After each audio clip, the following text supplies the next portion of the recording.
উনি তখন একটা গামছা জড়িয়ে আছেন। ঠাকুরঘরের এক কোণে মেঝেতে শাড়ি, পেটিকোট, ব্লাউজ, গামছা ঠিক করে দরজার আড়ালে চলে গেল। রাতে একটু পর বুঝতে পারলাম গরমের কারণে জেঠিমা শুধু পেটিকোট পরেছে, বালিশের পাশে ব্লাউজ রাখা। সেদিন ঘুমের মধ্যে যা হলো তা কোনো দিন ভুলব না। আমি ভানু, সবে উচ্চ মাধ্যমিক দিয়েছি। আমরা তখন পশ্চিমবঙ্গের বাইরে থাকতাম। বাবা বাইরে থাকার জন্য আমাদের দেশের বাড়ির সঙ্গে আমাদের সেই রকম কোনো যোগাযোগ ছিল না। প্রায় ৮ বছর আমরা আমাদের দেশের বাড়ি মানে মেদিনীপুরের এক ছোট গ্রামে যাইনি। আমার সদ্য মাধ্যমিক পরীক্ষা শেষ হয়েছে, সামনে দাবার উচ্চ মাধ্যমিক।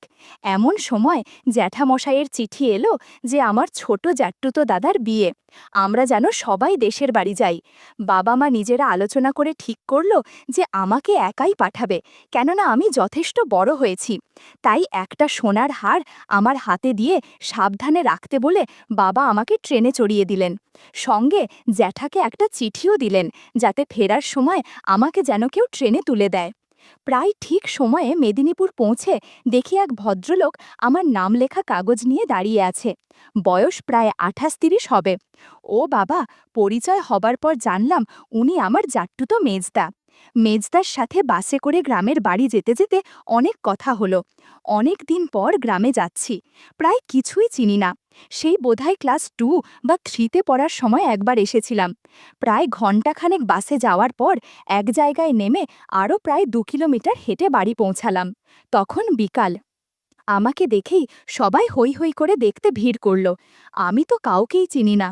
এমন সময় জেঠিমা বলতে বলতে এলো, সর সর, সবাই সরে যা, দেখি দেখি। ও মা, আমার ভানু কত বড় হয়ে গেছে, আর কি সুন্দর! কতটুকু দেখেছি বাবা তোকে, আর আজ কি দেখছি! এবার তোমার বিয়ে হয়ে গেলেই তোমার পালা। হারে, তোরা কি এই বুড়ো বুড়িকে একদম ভুলে গেলি যে, আশাই ছেড়ে দিলি? চল চল, আগে হাত পা ধুয়ে কিছু খেয়ে নে, মুখটা তো একদম শুকিয়ে গেছে। আমি লজ্জা লজ্জা মুখ করে হাত পা ধুয়ে খেতে বসি। মুড়ি, নারকেল কোড়া আর মিষ্টি। গ্রামে মাটির বাড়ি আর বিদ্যুৎ নেই। জেঠিমা হাত পাখা নিয়ে আমাকে হাওয়া করতে করতে যত্ন করে খাওয়াতে থাকেন। বাড়ির সব আত্মীয়দের সাথে পরিচয় করান। আমার জেঠিমাকে দেখতে খুব সুন্দর। হাইট 5 ফুট হবে, ফর্সা গায়ের রং, নাক আর ঠোঁট একটু মোটা, মাথায় কাঁচা পাকা চুল, কপালে একটা বিশাল সিঁদুরের টিপ, একটা লাল পাড় সাদা বুটি দেওয়া শাড়ি, টাইট পুরনো ব্লাউজ পরা, মাথায় আধঘোমটা দেয়া। মাটিতে বসে উনি আমাকে আমার বাড়ির কথা জিজ্ঞাসা করতে লাগলেন। এবার জ্যাঠামশাই এলেন। উনি প্রায় 6 ফুট লম্বা, কিন্তু কালো কুচকুচে আর খুব রোগা। ওনার সাথেও অনেক কথা হলো। পরের দিন বিয়ে, তাই সবাই ব্যস্ত। ছোড়দার সাথে একটু গ্রামে ঘুরে রাত 8টার মধ্যে বাড়ি ফিরে এলাম। কাল সকাল সকাল উঠতে হবে, তাই 9:30-এর মধ্যে সবাই খেয়ে ঘুমোতে গেলাম। আমাদের মাটির দোতলা বাড়ি, কিন্তু অনেক ঘর। একটা ঘরে আমার সবার মাগস্থা হলো। ফ্যান নেই, তারপর সুতির মশারির মধ্যে খুব গরম, কিন্তু ক্লান্ত থাকায় একটু পরেই আমার ঘুম এসে গেল। আধো ঘুমে মনে হলো কেউ যেন আমায় বাতাস করছে। ঘুমের ঘোরে শুনতে পেলাম বৃষ্টি নেমেছে, টিনের চালে ঝমঝম করে আওয়াজ। আমি গভীর ঘুমে তলিয়ে গেলাম। মাঝ রাতে হঠাৎ ঘুম ভেঙে গেল। বাইরে তখনও ঝমঝম করে টিনের চালে বৃষ্টির আওয়াজ হচ্ছে। ঘরের মধ্যে আধো আলো আধো অন্ধকারে একটা আবছায়া মায়াবী পরিবেশ। কেমন যেন একটা ভ্যাপসা গরম লাগছে। এপাশ থেকে ওপাশ ফিরে শুতেই মনে হলো কেউ একজন আমার পাশে শুয়ে নাক ডাকছে। অন্ধকারে কিছুই বুঝতে পারছি না, শুধু নাক ডাকার শব্দ। এমন সময় গাছের কতবেলের সাথে কয়েকবার ধাক্কা লাগলো। এতেই কেমন যেন ঘামড়ে গেলাম আমি। একটু পর বুঝতে পারলাম পাশে যে ঘুমিয়ে নাক ডাকছে সে গরমের কারণে শুধু পেটিকোট পরেছে, বালিশের পাশে ব্লাউজ রাখা। আচমকা উনি নাক ডাকা থামাতেই আমি তড়িঘড়ি সাবধান হয়ে যাই। ভাবি উনি জেগে গেলেন নয়তো। এমন সময় বলে উঠল, কিরে ভানু, কিছু হয়েছে নাকি? আমি চমকে উঠলাম। এ কি, আমার পাশে আমার নিজের জেঠিমা শুয়েছিলেন! আমার 52 বছর বয়সী জেঠিমার সাথে কি হয়ে গেল একটু আগে! ছি ছি, উনি কি ভাববেন, যদি বোঝেন তাহলে লজ্জায় পড়ে যাব। আমি আধো ঘুমের স্বরে বললাম, হ্যাঁ জেঠিমা, কিছু বলবে? জেঠিমা বলল, বাবা, এই গরমে কি করে গেঞ্জি পরে আছিস? গরমে তো ঘুম আসবে না। তোর তো অভ্যাস নেই গ্রামের এই পচা গরমে থাকার, আর বাইরে গেলে তোর বালিশের পাশে টর্চ রাখা আছে, সেটা নিয়ে যাস। আমারও যে কি বাজে অভ্যাস হয়েছে গরমে, কিছু পরে থাকতে পারি না। তোর কাছে আবার লজ্জা কি, তুই আমার সব সন্তানের থেকেও ছোট, বলে জেঠিমা ঘুমাতে বলল। এমনভাবে ঘুমালো যেন আমি অস্বস্তিতে পড়ে গেলাম। তবে বুঝতে পারছিলাম জেঠিমা মনে হয় ইচ্ছে করেই এরকম করেছে। আমি নিয়মিত ব্যায়াম করি বলে আমার প্রতি অনেকের একটা টান আছে, জেঠিমাও তার ব্যতিক্রম নয়। কিন্তু আমাকে তাড়াহুড়ো করলে চলবে না, ধীরে সুস্থে আগাতে হবে। কিছুক্ষণ ঘুমের মধ্যে জেঠিমা বলল, এই ভানু, এই পাগলা, এ কি করছিস? ওই নোংরা জায়গায় কেউ হাত দেয়? শিগগির হাত সরা, বাবা সরা বলছি। বন্ধুরা, ইউটিউবের কড়া নিয়মের কারণে কিছু বিষয় সরাসরি বলা যাচ্ছে না। তোমরা কমেন্টে দেয়া লিঙ্ক থেকে আমার ওয়েবসাইট ভিজিট করো, সেখানে একদম খোলামেলা গল্প দেয়া আছে। আমি কোনো বারণ শুনলাম না। জেঠিমার প্রতি কেমন একটা মায়া হলো। জ্যাঠা বয়সের কারণে বুড়ো হয়ে গেছে, এমন আগের মতো কিছুই পারে না।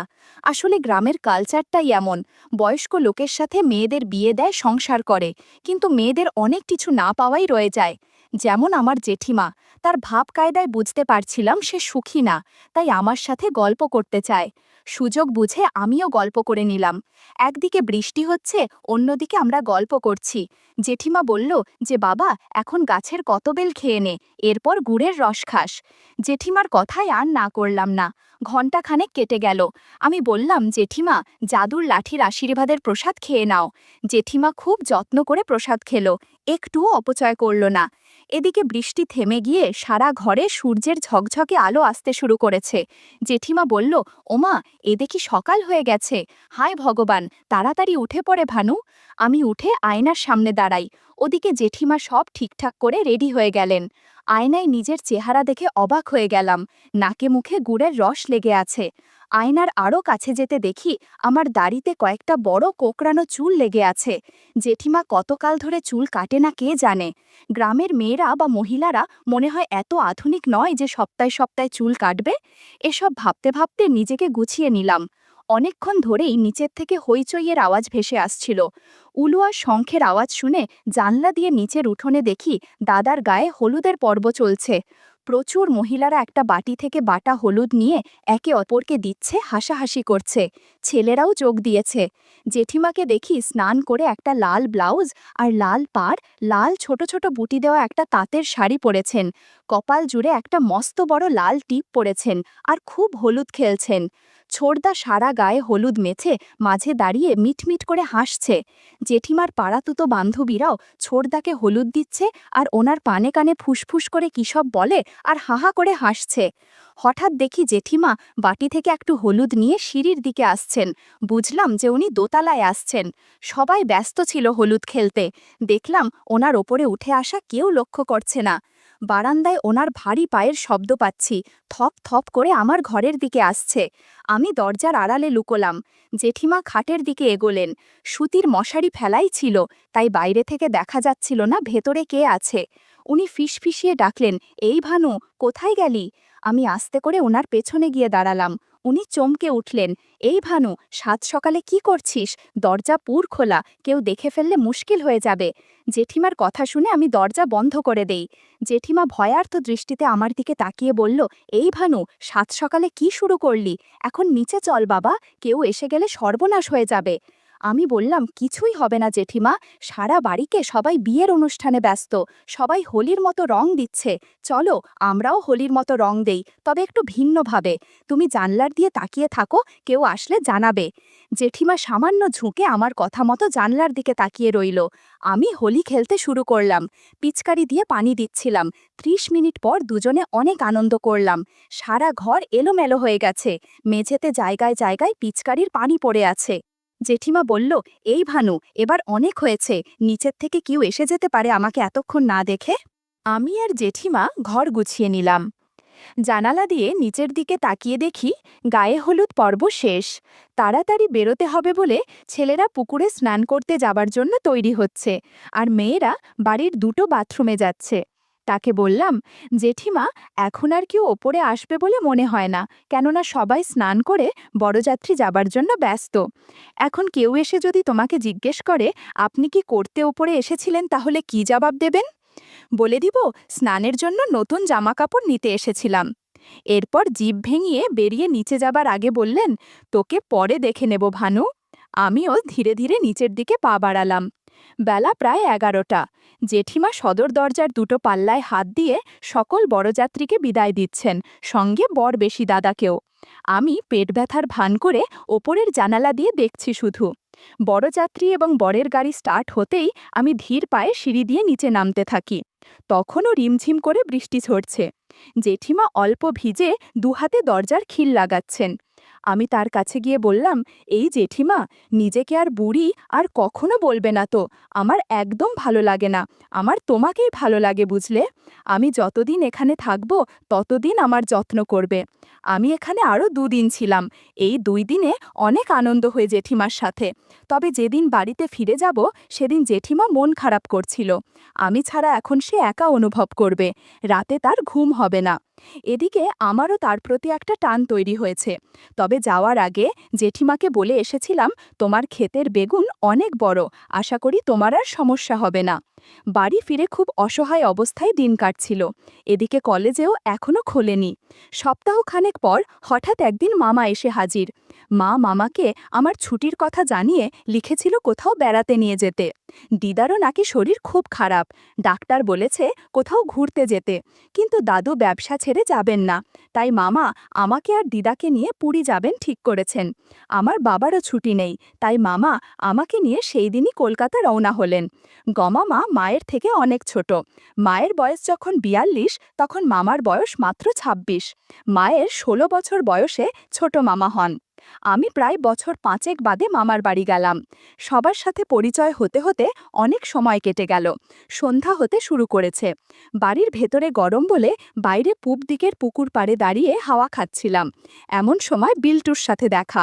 বিল্টু মামাদের বাড়ির ঠিক পাশেই থাকে। সেই ছোটবেলায় মামা বাড়ি আসলে বিল্টুর সাথেই খেলতাম। অনেকদিন পর দেখা হওয়ায় আমাকে ওদের বাড়িতে নিয়ে গেল। উঠোনে সন্ধ্যাবেলা শাড়ি পরে দীপালি দেবী ঠাকুর ঘরে সন্ধ্যা দিচ্ছিলেন। উনি বিল্টুর মা। উনাকেও আমি জেঠিমা বলে ডাকি। এমন সময় বিল্টু হাঁক করতে করতে ঘরে এসে ঢুকল। উনি তখন একটা গামছা জড়িয়ে আছেন। ঠাকুর ঘরের এক কোণে শাড়ি, পেটিকোট, ব্লাউজ পরে আছে।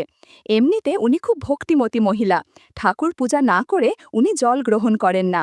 এই সময় ওনাকে কেউ বিরক্ত করে না। কিন্তু বিল্টুর ডাকাডাকিতে রেগেই গেলেন। 3বার শাঁখে ফু দিয়ে ধীরে সুস্থে উঠে দাঁড়াতে গিয়ে গামছা অগোছালো হয়ে গেল।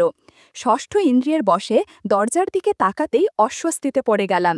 জেঠিমা খেয়াল করল বাইরে বিল্টুর সাথে আমি দাঁড়িয়ে আছি। বিল্টু বলল, মা মা, দেখ কাকে নিয়ে এসেছি, বলো তো কে? জেঠিমা কোনো মতে গামছা ঠিক করে ঘরের একটু কোণের দিকে সরে গেল। জেঠিমা বলল, সত্যিই চিনতে পারছি না, ও কে বিল্টু? বিল্টু বলল, মা, ও ভানু, সেই ছোটবেলায় ওর সাথে খেলতাম, মনে নেই তোমার? এই উঠোনেই তো কত খেলাধুলা করেছি। বিল্টুর কথা শুনে জেঠিমা পুরনো কথা স্মরণ করল। হায় ভগবান, কত বড় হয়ে গেছে ভানু! কথাটা বলছে আর নতুন শাড়ি পরছে। ধীর পায়ে দরজার কাছে এসে বললেন, এসো বাবা, ভেতরে আসো। ভেতরে গিয়ে সোফায় বসলাম। ঘর মোটামুটি সাজানো গোছানো। বিছানার স্ট্যান্ডে একটা ব্লাউজ আর একটা 2 ফিতাযুক্ত কাপড় মেলে দেয়া। একটু পর জেঠিমা আসলেন চা নাস্তা নিয়ে। তাকে দেখে আমার চোখা ছানা বড়া হয়ে গেল। সেই ছোটবেলায় দীপা জেঠিমাকে যেমন দেখেছিলাম, তখন তার থেকে অনেক সুন্দরী হয়ে গেছে। সামান্য স্বাস্থ্য হয়েছে। চা বিস্কুটের ট্রে সামনে রেখে সোফায় বসলেন। বিল্টুকে বলল, এই বিল্টু, তোর বন্ধু এত লাজুক কেন রে? আমি তো ওর মায়ের বয়সী, আমার কাছেও লজ্জা? না বাবা, আমার কাছে কোনো লজ্জা করতে হবে না। আমি যেমন বিল্টুর মা, সেই রকম আজ থেকে তোমারও মা। তুমি এখন থেকে এখানেই থাকো। আমাদের অনেক ঘর খালি পড়ে আছে। এখানে কয়েকদিন বেড়াবে, তারপর মামার বাড়িতে বেড়াবে। আমি তোমার মামার সাথে কথা বলে নেব। মনে মনে বললাম, আরে ব্যাস, এই তো সুযোগ। সময় বলে বুঝিয়ে দেব আমি কেমন ছেলে। সারা বাড়িতে আমি একার বিল্টু থাকি। ওর বাবা দাদারা শহরে থাকে ব্যবসার জন্য। বৌমায়েরাও নিজেদের ছেলেমেয়ে নিয়ে ব্যস্ত। তুমি থাকলে দুটো কথা বলে বাঁচব। বিল্টু বলল, আমার মা এখন ভীষণ একা, তুই যদি মাকে একটু সময় দিস তাহলে মায়ের মন একটু ভালো থাকবে। বিল্টুর কথা শুধু শুনছিলাম, কিন্তু মন ছিল জেঠিমার দিকে। একটু পর জেঠিমা উঠে বলল, নাও এবার তোমরা একটু গল্প করো, আমি রান্নাঘরের দিকে যাই। বিল্টুদের বাড়ি জান্নার ঠাকুর একটু বেশি রাত করে রান্না করে, কেননা সবাই একটু রাত করেই গরম খাবার খায়। রান্নাঘরের আলমারি খুলে জেঠিমা প্লেটে নাড়ু, সন্দেশ, চানাচুর সাজালেন প্লেটে। ঘণ্টাখানেক ওদের সাথেই গল্প করে কাটালাম। এমন সময় বিল্টুর বাবা ফোন করে বলল, দোকানে ভোক্তা অধিকার দপ্তরের লোক এসেছে, কাগজ পড়ুন।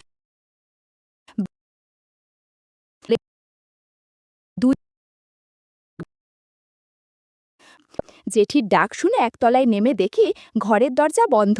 তবে কি জেঠি নিচে আছেন?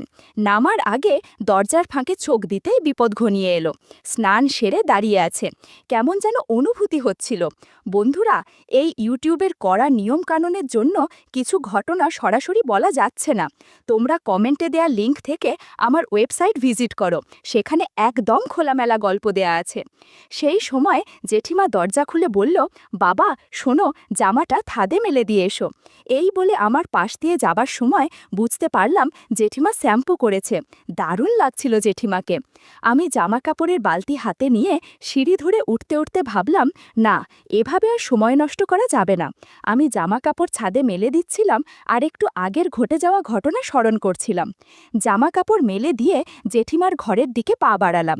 ভর দুপুরে কেমন যেন শব্দ ভেসে আসছে। মনের মধ্যে কৌতূহল জাগল। দরজার মাঝে উকি দিতেই দেখি জেঠিমা ফোনে একটা সিনেমা দেখছে। তার হাতে একটা চিকন পারফিউমের বোতল, সেটা দিয়ে কি যেন করছে। নানান বিষয় মাথায় ঘুরছে, কিভাবে কি করব, কিন্তু ভাগ্য যেখানে সহায় সেখানে আটকায় কে। শেষ মুহূর্তে আমি ঘরে ঢুকে পড়লাম। আমাকে দেখে জেঠিমা বলে উঠল, হায় ভগবান, এ কি হলো? আমি বললাম, কিছু হবে না, তোমার মতো আরেক জেঠিমাও এই একই কথা বলেছে। এভাবে নিজে নিজে কষ্ট না করে আমাকে বলো, আমি তোমাকে সাহায্য করব। কথা শেষ না হতেই দেখি জেঠিমার ঠোঁটে হালকা হাসি আর চোখে তাকিয়ে আছে জাদুর লাঠির দিকে। বলল, আমাকে আশীর্বাদ কর ভানু, না হলে আমি তো মরেই যাব। আমি জাদুর লাঠি নিয়ে জেঠিমাকে আশীর্বাদ করলাম। জেঠিমা কান্না করতে শুরু করলো। বুঝতে পারলাম এটা আনন্দের কান্না। কান্নার সাথে সাথে অনেক কথা বকতে শুরু করলো, যেগুলো সরাসরি বলা যাচ্ছে না। বন্ধুরা, তোমরা কমেন্টে দেয়া লিঙ্ক থেকে আমার ওয়েবসাইট ভিজিট করো, সেখানে একদম খোলামেলা গল্প দেয়া আছে। জেঠিমার মুখের ভাষা শুনে আমি বললাম, চুপ করো, পাড়া প্রতিবেশী শুনতে পেলে অনেক ঝামেলা হবে। 50 মিনিট পর জেঠিমা শান্ত হলো। এদিকে আমি ভাবছি কলেজের ছুটিতে অনেক আনন্দ করেছি। একটু পর জেঠিমা বাইরে যেতে লাগলো, কেমন যেন খুঁড়িয়ে খুঁড়িয়ে হাঁটছে। আমি বললাম, এভাবে হাঁটছো কেন? জেঠিমা আমার দিকে তাকিয়ে রইল। আমি বললাম, ও বুঝতে পেরেছি, এবার বুঝলে তো আমি লাজুক কিনা। একটু পর বিল্টু চলে আসবে, যাও স্নান সেরে নাও বলে মামার বাড়িতে চলে গেলাম। এখানে মামির সাথে যা হলো তা তোমাদের অন্য একদিন শোনাবো।